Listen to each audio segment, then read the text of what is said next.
Hello दोस्तों, मैं Rohit arts classes से रोहित सर। आज हम लोग स्टार्ट कर रहे हैं पूरा सब्जेक्ट ऑब्जेक्टिव क्वेश्चन संस्कृत का चैप्टर वाइज। ऑल चैप्टर का ऑल ऑब्जेक्टिव क्वेश्चन आपका पार्ट बाई पार्ट जो है मिलेगा। और आप अगर इस पूरे पार्ट बाई पार्ट वीडियो को देख लेते हैं तो आपका एग्ज़ाम में एक भी क्वेश्चन छूटने वाला नहीं है, ये मैं गारंटी के साथ कह सकता हूँ। ये एक तरह से कह सकते हैं कि अगर आप पढ़ लेते हैं तो आपका एक भी क्वेश्चन छूटेगा नहीं। साथ ही साथ जो है आप किसी प्रकार का कोई सेट बनाइए, आपको जो है ये अनुभव भी हो जाएगा कि ये बात सही बोल रहे हैं या गलत। तो आपका एक चैप्टर में मैक्सिमम 5 से 10 मिनट के अंदर का एक वीडियो रहेगा। आप अगर देख लेते हैं तो आपका जो है पूरा चैप्टर वाइज ऑब्जेक्टिव क्लियर हो जाएगा। तो कहना है सफलता मिले या ना मिले ये तो मुकद्दर की बात है, सफलता मिले या ना मिले ये तो मुकद्दर की बात है, लेकिन मैं कोशिश ही ना करूं ये तो गलत बात है। तो चलिए आइए, सफलता मिले या ना मिले लेकिन हम लोगों को जो है लगातार प्रयास करते रहना चाहिए। और बाकी जो है गीता में भी कहा गया है कि कर्म ही पूजा है, कर्म करिए फल की चिंता ना करिए। तो कर्म जो है हम लोग का करते रहते हैं। मेरा काम हुआ कि आपको जितना हो सके मैं आपको हेल्प करूं अपने ज्ञान के माध्यम से। और आपका जो कर्म है कि पार्ट बाय पार्ट वीडियो जो भी आपका प्लेलिस्ट है उसमें आप जाकर आराम से देख लीजिए। बिल्कुल आप जो है कॉन्फिडेंस अंदर से आ जाएगा कि हाँ बिल्कुल मैं कर सकता हूँ। तो चलते हैं चैप्टर बाय चैप्टर। आज हम लोग पहला जो है पार्ट में करने वाले हैं मंगलम का। आप लोग ऑप्शन जो है कमेंट में भी बता सकते हैं और बताइए, अच्छा रहेगा। देखिए कहता है कि मंगलम का अर्थ क्या होता है। चैप्टर का नाम है मंगलम। तो क्वेश्चन है आपका कि मंगलम का अर्थ क्या होता है। तो मंगलम का जो अर्थ होता है बताइए, आत्मा, परमात्मा, कल्याण या तो फिर सत्य। तो मंगलम का जो अर्थ होता है वो कल्याण होता है। मंगलम का अर्थ कल्याण होता है। चलते हैं अगले क्वेश्चन की ओर। आप लोग जो है कमेंट में इसका आंसर बताइएगा। अगला क्वेश्चन देखिए कहता है, चलिए अगला क्वेश्चन कहता है कि मंगलम पाठ कहाँ से संकलित है अर्थात लिया गया है। तो मंगलम पाठ कहाँ से लिया गया है? वेद से, पुराण से, वेदांग से, उपनिषद से। तो मंगलम जो पाठ है वो लिया गया है उपनिषद से। कहाँ से लिया गया है? तो उपनिषद से। आप लोग कमेंट करके जल्दी जल्दी बताइए। अगला क्वेश्चन देखिए कहता है कि मंगलम पाठ के रचनाकार कौन हैं। मंगलम पाठ जो है उसके रचनाकार कौन है अर्थात मंगलम पाठ के लेखक कौन है। तो महात्मा विदुर, महर्षि वाल्मीकि, महर्षि वेदव्यास, कालिदास। तो बताइए आप जल्दी से कमेंट में। इसका आंसर हो जाएगा महर्षि वेदव्यास। मंगलम के जो रचनाकार हैं आपका महर्षि वेदव्यास। अगला क्वेश्चन देखिए। अगला क्वेश्चन कहता है 4 नंबर, उपनिषद के रचनाकार कौन हैं। उपनिषद जो ग्रंथ है उसके रचनाकार कौन है। तो महात्मा विदुर, महर्षि वेदव्यास, महर्षि वाल्मीकि और कालिदास। जल्दी से कमेंट करके बताइए आप। तो इसका आंसर जो हो जाएगा महर्षि वेदव्यास। मंगलम के लेखक हैं महर्षि वेदव्यास। फटाफट आप लोग भी जल्दी से कमेंट में जो है जवाब दीजिए। चलिए आगे है, वेद के रचनाकार कौन है। तो वेद के रचनाकार ऑप्शन है महर्षि वाल्मीकि, महात्मा विदुर, कालिदास, महर्षि वेदव्यास। तो आपका आंसर जो हो जाएगा महर्षि वेदव्यास। अगर इस चैप्टर का आप सब्जेक्टिव जो है नहीं देखे हैं तो आप उसको देख लीजिए जाके, जो है प्लेलिस्ट बना हुआ है संस्कृत 10th संस्कृत 2024। अगर आप उसको कर लेते हैं तो आपका क्वेश्चन और जो है आसान हो जाएगा करना। चलिए तो इसका आंसर वेद के रचनाकार कौन है, तो आंसर हो जाएगा आपका महर्षि वेदव्यास। अगले क्वेश्चन की ओर चलते हैं। अगला क्वेश्चन कहता है कि वेद कितने हैं। वेद कितने हैं। Option number A 2, option number B 4, option number C 5 और ऑप्शन नंबर डी आपका क्या है 6। का खा गा है, आप समझ जाइएगा ABCD। तो वेद की जो संख्या आपका 4 है, वेद की संख्या 4 है। अगले क्वेश्चन की ओर बढ़ते हैं। अगला क्वेश्चन क्या कहता है। अगला क्वेश्चन देखिए कहता है वेदांग कितने हैं। वेदांग कितने हैं। तो वेदांग 2, 4, 6, 8। जवाब दीजिए आप जल्दी से कमेंट में। तो आपका वेदांग जो है 6 है। वेदांग की संख्या कितने हैं। तो वेदांग की संख्या 6 है। अगला क्वेश्चन देखिए। अगला क्वेश्चन कहता है कि उपनिषद की कुल संख्या, उपनिषद की कुल संख्या क्या है? उपनिषद की कुल संख्या क्या है?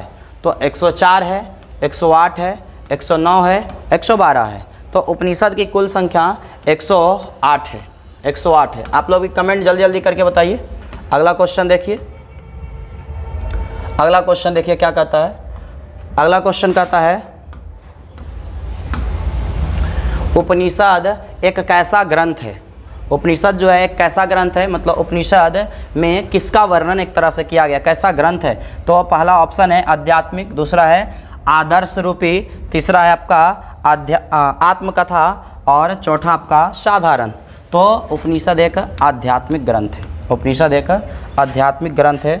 अगले क्वेश्चन की ओर बढ़ते हैं। अगला क्वेश्चन देखिए कहता है, अगला क्वेश्चन कहता है देखिए, उपनिषद में किसके महिमा का वर्णन किया गया है? उपनिषद जो है उसमें किसके महिमा का वर्णन किया गया है?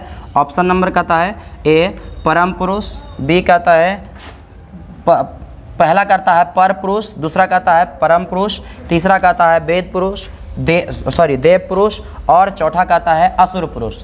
तो बताइए आप कमेंट में कि उपनिषद में किसके महिमा का जो है वर्णन किया गया है? तो उपनिषद में जो वर्णन किया गया है परम पुरुष का वर्णन किया गया है। अगला क्वेश्चन में आइए, जवाब एकदम तेजी से दीजिए आप लोग।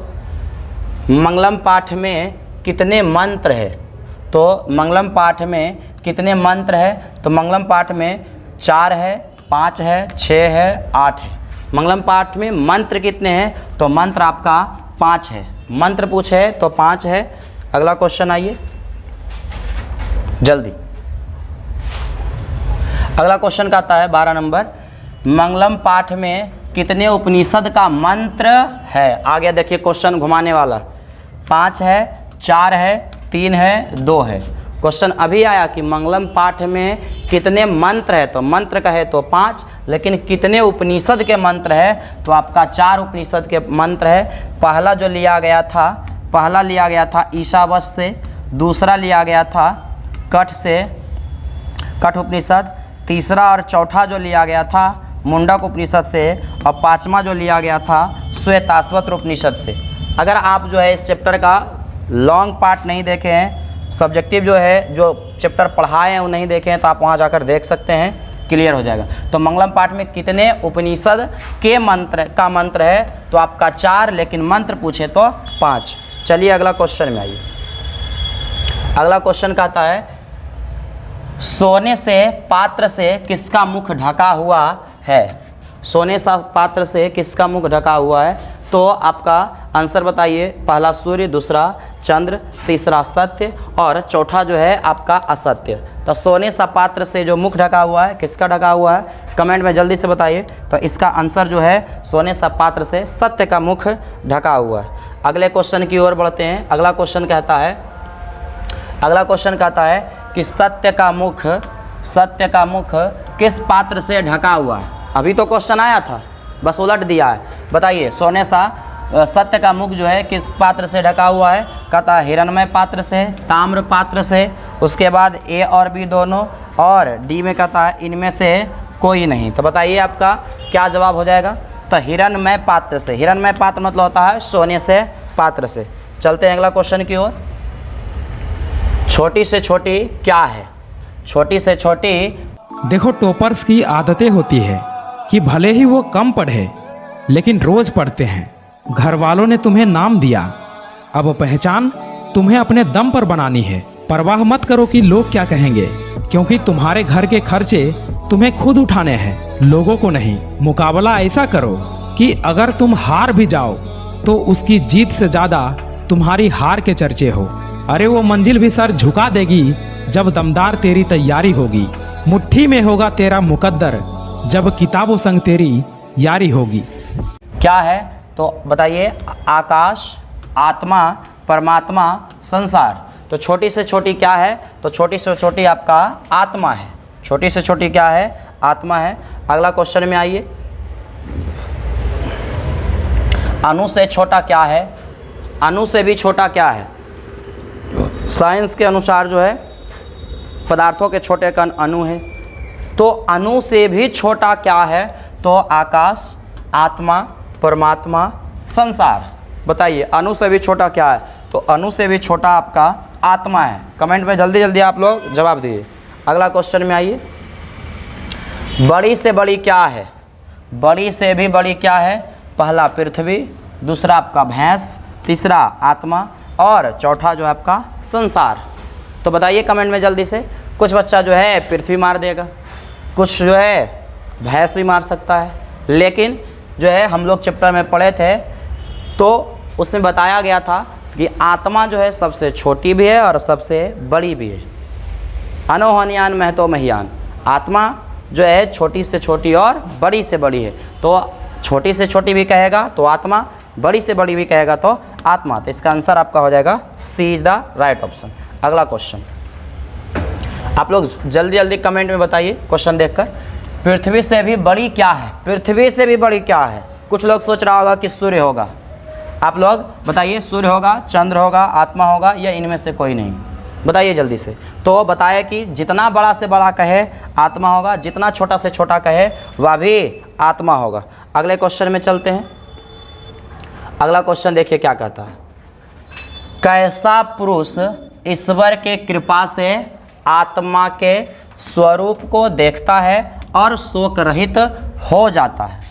कैसा पुरुष है जिस पर ईश्वर का कृपा हो जाए तो वह क्या कर सकता है कि वह जो है शोक रहित हो जाता है, देखता है तो वह शोक रहित हो जाता है, मतलब उसे दुख नहीं होता है। तो आपका बताइए, ज्ञानी पुरुष, अज्ञानी पुरुष, ये भी दोनों, इनमें से कोई नहीं।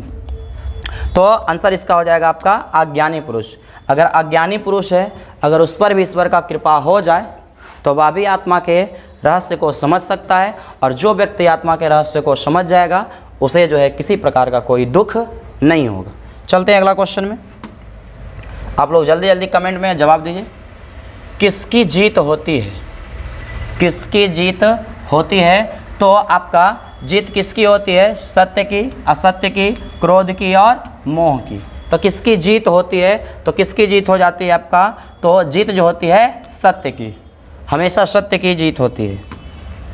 अगला, किसकी जीत नहीं होती है? किसकी जीत नहीं होती है? तो सत्य, असत्य, क्रोध और लोभ। किसकी जीत नहीं होती है? तो किसकी जीत नहीं होती है? आपका आंसर हो जाएगा आपका असत्य की। असत्य की कभी जीत नहीं होती है। कहा भी गया, सत्यमेव जयते नानृतम सत्येन पंथा विततो देवयानः येन आक्रमन्तिरेष्यो हि आप्तकामा यत्र तथ्य सत्यस्य परम निधानम। आप चैप्टर जाके देखिए, बहुत मजा आएगा, ठीक ना। तो सत्य की ही जीत होती है, झूठ की नहीं। तो झूठ बोले या असत्य बोले तो किसकी जीत नहीं होती है? तो असत्य की। किसकी जीत होती है? तो सत्य की। चलिए अगला क्वेश्चन। अगला क्वेश्चन कहता है कि देव का मार्ग किससे विस्तार होता है? देव का मार्ग किससे विस्तार होता है? सत्य से, देवलोक, आपका ए बी दोनों, क्रोध। बताइए किससे जो है देव का मार्ग विस्तार होता है, मतलब ईश्वर की प्राप्ति जो होता है किस मार्ग पर चलकर? तो इसका आंसर क्या हो जाएगा? सत्य के मार्ग पर चलकर। अगला क्वेश्चन में आइए। अगला क्वेश्चन कहता है कि सत्य से क्या प्राप्त होता है? सत्य से क्या प्राप्त होता है? तो पृथ्वी लोक, देवलोक, नरकलोक, इनमें से कोई नहीं। बताइए, पृथ्वी लोक, आपका देवलोक, नरकलोक, इनमें से कोई नहीं। बताइए जल्दी से, सत्य से क्या प्राप्त होता है? तो आपका जो सत्य से प्राप्त होता है वो क्या प्राप्त होता है? देवलोक, ईश्वर की प्राप्ति होता है। अगला क्वेश्चन में आइए। अगला क्वेश्चन कहता है, कौन अपने नाम रूप को छोड़कर समुद्र में मिल जाती है? कौन है जो अपने नाम को और रूप को, नाम को भी और रूप को भी छोड़कर समुद्र में मिल जाती है? आंसर है नदी, तालाब, झील और नहर। बताइए जल्दी से। मतलब जब मिलता है समुद्र में तो अपना नाम भी छोड़ देता है और उसका रूप भी छूट जाता है। तो कौन सा? इसका आंसर हो जाएगा नदी हो जाएगा, क्योंकि नदी जब मिल जाता है किसी समुद्र में तो नदी का नाम भी मिट जाता है और नदी का जो है स्वरूप भी मिट जाता है। वह डायरेक्ट जो है कहलाने लगता है क्या, समुद्र। तो इसलिए इसका आंसर क्या आ जाएगा, नदी। चलते हैं अगला क्वेश्चन में। अगला क्वेश्चन देखिए कहता है नदियाँ कहाँ जाकर मिल जाती है। अभी क्वेश्चन उलट दिया है सिर्फ, बताइए जल्दी से, तालाब में, समुद्र में, विद्वान में या कोई नहीं, बताइए जल्दी से, कहाँ मिल जाती है नदियाँ। तो नदियाँ जो है समुद्र में जाकर मिल जाती है, नदियाँ समुद्र में जाकर मिल जाती है। अगला क्वेश्चन देखिए कहता है वायु को वश में कौन कर लेते हैं। वायु ने मृत्यु को कौन वश में कर लेते हैं। मूर्ख कर लेता है, अज्ञानी कर लेता है, विद्वान कर लेता है या कोई नहीं, बताइए। करा मृत्यु को भी अपने वश में कर लेता है, मतलब मृत्यु से कोई भय नहीं रहता, तो मृत्यु को भी अपने वश में कौन कर लेता है, तो विद्वान लोग जो है मृत्यु को भी अपने वश में कर लेते हैं, मृत्यु से किसी प्रकार का उनके अंदर भय नहीं होता। अगला क्वेश्चन देखिए कहता है आत्मा कहाँ स्थित होती है। आत्मा जो होती है वो कहाँ स्थित होती है, गुफा में, हृदय रूपी गुफा में, मस्तिष्क में, ए बी दोनों।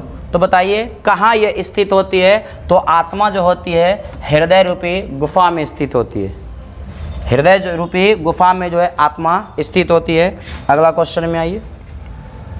अगला क्वेश्चन कहता है सत्य का खजाना कहाँ है। सत्य का जो परम मार्ग है, उच्च मार्ग है, खजाना जो है, भंडार है, कहाँ है। पृथ्वी लोक में, नर्क लोक पर, देवलोक में या ए और बी दोनों।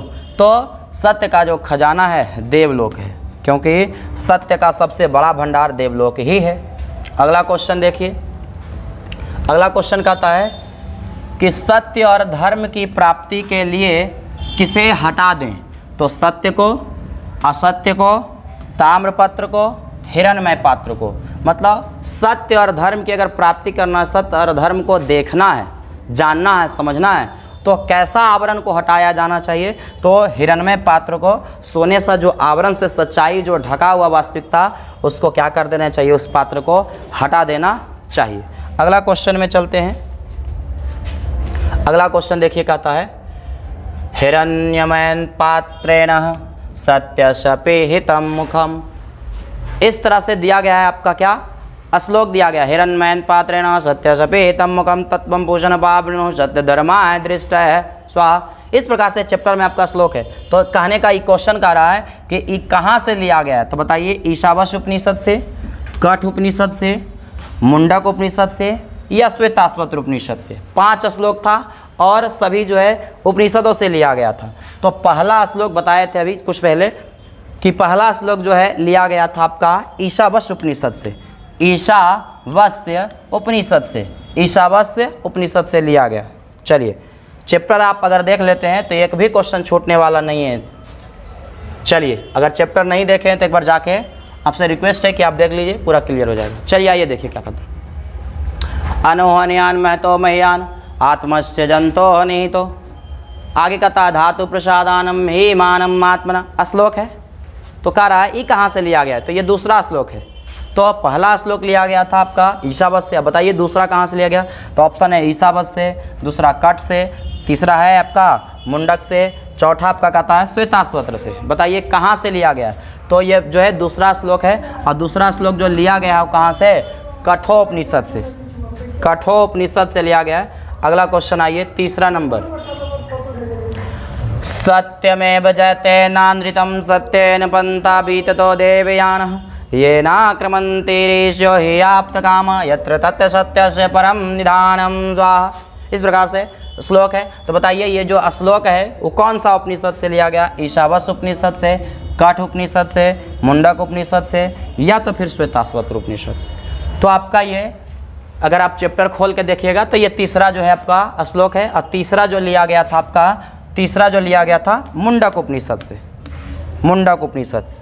अगला क्वेश्चन देखिए कहता है यथा नद्यः स्यन्दमानः, यथा नद्यः स्यन्दमानः समुद्रे अस्तं गच्छन्ति, यथा नद्यः स्यन्दमानः समुद्रे अस्तं गच्छन्ति नाम रूपेभ्यः तथा विद्वान् नाम रूपाद विमुक्तः प्रात परम पुरुषम उपैते हे देव्यम। इस प्रकार से श्लोक है। बताइए ये कहाँ से लिया गया। ईशावास्य से, कठ से या तो फिर मुंडक उपनिषद से या श्वेताश्वतर उपनिषद से। तो याद करिएगा, अगर चैप्टर पढ़े होंगे तो आपका ये जो है आपका चौथा श्लोक है, और तीसरा और चौथा दोनों लिया गया था आपका मुंडक उपनिषद से। इसीलिए मंत्र हो जाता है 5 गो, लेकिन कितने उपनिषद के मंत्र है तो 4 गो। पहला श्लोक आया था ईशावास्य से, और दूसरा श्लोक आया था कट से, और तीसरा और चौथा 2 श्लोक आ जाता है मुंडक से, जिसके वजह से ही आपका, और 5वां जो आता है आपका श्वेताश्वतर से। तो श्लोक टोटल गिनिएगा तो 1 2 और 2 4 और 1 यहाँ 5 श्लोक 5 हो जाता है। लेकिन मंत्र जो है, सॉरी श्लोक जो है, हाँ मंत्र जो है, श्लोक बोलिए या मंत्र बोलिए, 5 हो जाता है। लेकिन उपनिषद गिनिए 1 2 3 4, 4 गो उपनिषद होता है। तो इस प्रकार से 4 उपनिषद से आया है। अगला क्वेश्चन में चलिए। अगला क्वेश्चन कहता है वेदाहमेतम पुरुषम महांतम आदित्य वर्णम तमसा पुरुषात् तमे विदित्वा इति मृत्युमेति नान्यः बन्धा विद्यते आयनाय स्वाहा। इस प्रकार से श्लोक दिया गया है, बीच में गैपिंग है, हम पूरा बोल दिए हैं। तो कह रहा है ये श्लोक कहाँ से लिया गया है, तो 5वां श्लोक है। तो पहला बताया कि ईशावास्य से, दूसरा लिया गया है कट से, और तीसरा और चौथा लिया गया है मुंडक से। ये 5वां है, तो 5वां आपका कहाँ से, तो श्वेताश्वतर उपनिषद से। श्वेताश्वतर उपनिषद इसका सही आंसर। अगला क्वेश्चन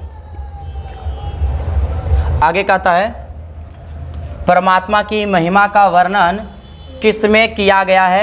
ईशावास्य उपनिषद से, इस उपनिषद में आत्मा के गूढ़ रहस्य, आत्मा के गूढ़ रहस्य का वर्णन किस में किया गया है। आत्मा का जो गूढ़ रहस्य है वो किस में किया गया है वर्णन, तो ईशावास्य उपनिषद में, कठोपनिषद में, मुंडक उपनिषद में, या तो फिर श्वेताश्वतर उपनिषद में। जवाब दीजिए।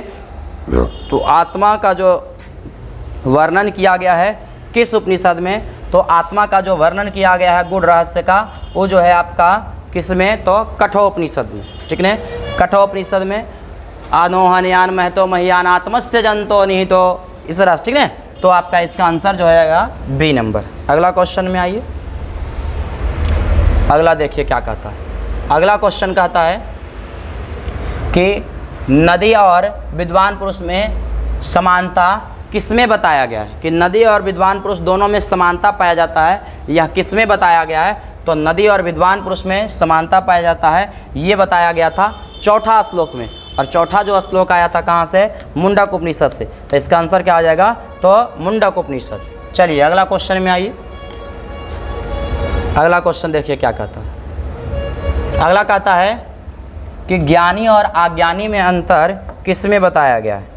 ज्ञानी पुरुष और अज्ञानी पुरुष, ये दोनों में अंतर किस में बताया गया है, तो आपका ईशावास्य उपनिषद, कठोपनिषद, मुंडक उपनिषद और श्वेताश्वतर उपनिषद। तो ज्ञानी और अज्ञानी में जो अंतर बताया गया है वो बताया गया किस में, तो आपका 5वां श्लोक में। तो इसका आंसर जो हो जाएगा आपका क्या हो जाएगा, तो डी हो जाएगा, श्वेताश्वतर उपनिषद। इस प्रकार से जो है हमारा टोटल क्वेश्चन मंगलम पाठ में हुआ 38 गो। अगर आप 38 क्वेश्चन कर लेते हैं तो आपका एक भी क्वेश्चन छूटने वाला नहीं है। अगले पार्ट में हम लोग अगले पार्ट में जो है पाटलिपुत्र वैभव करेंगे। तो आज का क्लास यहीं समाप्त करते हैं। अगले पार्ट जो है देखने के लिए प्लेलिस्ट में जाइए और पार्ट बाय पार्ट देखिए। तो लाइक और शेयर ठोक दीजिए, महाकाल का दबा के लाइक और शेयर ठोक दीजिए।